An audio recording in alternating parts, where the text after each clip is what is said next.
अंतरिक्ष में गई सास बहू। मम्मी, आप इतनी अच्छी एस्ट्रोनॉट हो, फिर ये अर्ली रिटायरमेंट क्यों? क्योंकि बचपन से मेरा बस एक ही सपना था, जिसके लिए मैंने लाइफ में बहुत कुछ खोया और छोड़ा। लेकिन अब इस अर्ली रिटायरमेंट के जरिए मैं बस तुम दोनों के साथ और पास रहकर बिना किसी हड़बड़ी की जिंदगी जीना चाहती हूँ। सास की बात सुनकर काजल मुस्कुराकर चली जाती है। उसी शाम ऑफिस से घर वापस आकर अजय अपनी मम्मी के पास बैठता है। मम्मी, क्या हमारी स्पेस ऑर्गेनाइजेशन कोई नया स्पेस मिशन प्लान कर रही है? क्या मिशन है, बताओ ना मम्मी। हे भगवान, शरीर इतना बड़ा हो गया लेकिन दिमाग आज भी बच्चों से गया गुजरा है। घर में आया नहीं कि सवाल शुरू। तो तुम जवाब दे दो ना। मैं क्या जवाब दूं? जैसे तुझे मेरे रिटायरमेंट के बारे में पता ही नहीं। इतने समय से तूने मुझे ऑफिस जाते हुए देखा क्या? फिर मुझे कैसे पता होगा? जा, तेरी पत्नी से पूछ, वो रोज ऑफिस जाती है। माँ की बात पर अजय आवाज लगाकर काजल को बुलाकर वही सवाल उससे भी पूछता है, पर काजल उसका कोई जवाब नहीं देती। और बोलो पत्नी से पूछने के लिए। मैडम जवाब ही नहीं दे रही। सवाल जायज हो तो जवाब मिलेगा ना, तुम्हें अच्छे से पता है।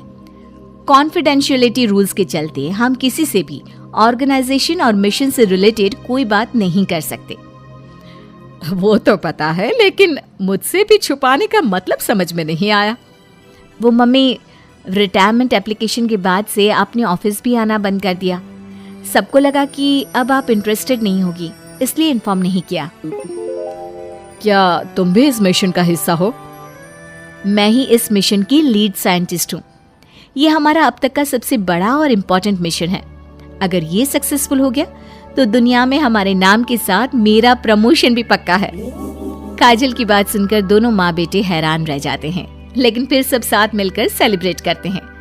अब दिन बीतने लगते हैं। कुत्ते कालीचरण को कुत्ते की मौत मारो। काजल स्पेस मिशन के चलते पहले से ज्यादा बिजी हो जाती है और देर तक ऑफिस में समय बिताने लगती है। कुछ समय तक इसे चुपचाप देखने के बाद एक सुबह बहू को सामने देखकर आखिरकार सास उसे टोक ही देती है। आ रही हो या जा रही हो? भाई, हमें तो तुम्हारी शक्ल देखे लगता है सदियां बीत गई। मैडम कब आती है कब जाती है कुछ पता ही नहीं चलता। अरे ऐसा कौन सा मिशन है जिसने सुबह रात घर परिवार सब भुला दिया? मिशन तो मैंने भी बहुत देखे हैं और गई भी हूँ, पर ऐसा हाल कभी नहीं हुआ। मम्मी, मैं आपकी चिंता और गुस्सा समझ सकती हूँ, पर ये स्पेस मिशन आज तक के सभी मिशन से बहुत अलग है। अच्छा, जरा मैं भी तो सुनूं, ऐसा क्या है इसमें? आई एम सॉरी मम्मी, मैं नहीं बता सकती। भूलो मत, मैंने रिटायरमेंट अप्लाई किया है, लेकिन रिटायर होने में अभी 7 महीने बाकी है, जिसके हिसाब से मैं आज भी ऑर्गेनाइजेशन का हिस्सा हूँ। तो मुझे बताकर तुम कोई रूल नहीं तोड़ रही। मुझे सब याद है मम्मी, और मुझे ये भी पता है कि अगर आप साथ दें तो मिशन के लिए बहुत बड़ी मदद साबित होगी। पर सीनियर्स ने रूल बनाया है कि इस मिशन की इंफॉर्मेशन सिर्फ उन्हीं के पास होगी जो इसका पार्ट है, और मुझे तो उन्होंने खास अपने पास बुलाकर ये समझाया था। बहू की बात सुनकर सास सोच में पड़ जाती है और अगले दिन खुद भी ऑफिस पहुंच जाती है। ओहो, क्या बात है मैडम, रिटायरमेंट के एप्लीकेशन के बाद तो आपने दर्शन देने भी बंद कर दिए। Love you. अरे सर, अगर ईद का चांद रोज निकला करता तो क्या उसका स्वागत इतने जश्न से होता? इस पर सीनियर भी हंसने लगते हैं और दोनों कैबिन में जाकर बैठ जाते हैं, जहां सास बातों बातों में नए स्पेस मिशन के बारे में पूछती हैं। वो उन्हें मिशन के बारे में सब कुछ बताकर तुरंत एक इमरजेंसी मीटिंग बुला लेते हैं, जिसमें साइंटिस्ट की टीम और काजल के साथ एस्ट्रोनॉट्स की पूरी टीम भी होती है। तो ये है हमारी टीम, जो सब कुछ भूल कर दिन रात इसी मिशन पर काम कर रही है। अगर आप भी हमें ज्वाइन कर ले तो सोने पर सुहागा हो जाएगा। अगर आप मुझे टीम में चाहते थे तो पहले कांटेक्ट क्यों नहीं किया? आपने स्पेस में ना जाने के फैसले के साथ डेस्क जॉब का भी इनकार कर दिया और अर्ली रिटायरमेंट के लिए अप्लाई कर दिया, और फिर पिछले 1 महीने में किसी के साथ कोई कांटेक्ट भी नहीं हुआ। इसलिए हमने सोचा शायद अब आप ब्रेक लेकर इस सब से दूर रहना चाहती हो और इसीलिए किसी ने आपको परेशान करना सही नहीं समझा। बात तो आपकी सही है, फिर भी एक सुझाव देना चाहूंगी। ये जो आप कर रहे हो ना, ये मिशन नहीं, साफ सुसाइड है। एक साथ इतने सारे लोगों को स्पेस में 6 महीने रहने के लिए भेजना आसान काम नहीं है, और ये बात मुझे आपको समझाने की जरूरत नहीं होनी चाहिए। हमें सारे कॉन्सिक्वेंसेस, स्पेस नेचर, मिशन की मुश्किल सबका पता है, और ऐसा करने वाले हम पहले नहीं हैं। इसलिए ये भी साबित है कि काम हो सकता है।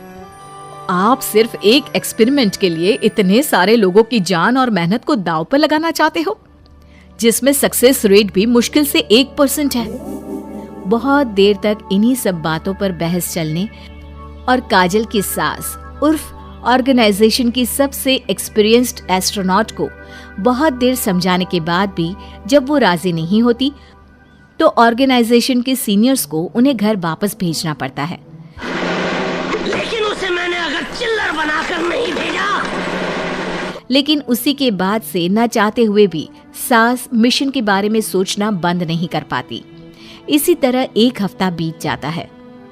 माँ, जब घर में बैठकर भी मिशन के बारे में ही सोचना है, तो इससे अच्छा है कि वहां जाकर इस सोच के जरिए उनकी मदद ही कर दो। उन्हें ऑफिस में नहीं, स्पेस में जाने के लिए मेरी जरूरत है। वो चाहते हैं कि मैं हेड एस्ट्रोनॉट बनकर बाकी सबके साथ स्पेस में जाऊं। वाओ, रिटायरमेंट से पहले आखिरी असाइनमेंट की तरह इससे अच्छा और क्या हो सकता है। माँ, आपको हाँ बोल देना चाहिए। उस टीम में एक मेंबर काजल भी है। अगर हम दोनों ही चले जाएंगे तो तुम अकेले कैसे रहोगी? वहां से जिंदा वापस आने की कोई गारंटी नहीं बेटा। अब भी हमें भेजना चाहते हो क्या? जिस दिन से आपको पहली बार स्पेस में जाते देखा है, तभी से ये डर और पॉजिटिविटी दोनों साथ लेकर जीना सीख गया हूं। आप जाओ माँ, मुझे पूरा भरोसा है आप दोनों वापस भी आओगे और देश के साथ मेरा नाम भी रोशन करोगे। बेटी की बात सुनकर माँ के अंदर हिम्मत आती है और वो एक बार फिर स्पेस ऑर्गेनाइजेशन पहुंच जाती है, जहां उसके फैसले से सब बहुत खुश होते हैं और स्पेस मिशन की तैयारी पहले से ज्यादा जोश में शुरू हो जाती है। कुछ ही समय बाद दोनों सास बहू स्पेस में पहुंच जाती हैं। आखिरकार आज मेरी साइंटिस्ट बहू एस्ट्रोनॉट भी बन गई। सिर्फ स्पेस सूट पहन लेने से कोई एस्ट्रोनॉट नहीं बन जाता। मैं साइंटिस्ट हूँ और उसी में खुश हूँ। अगर मिशन की रिक्वायरमेंट नहीं होती तो शायद कभी यहाँ आती भी नहीं।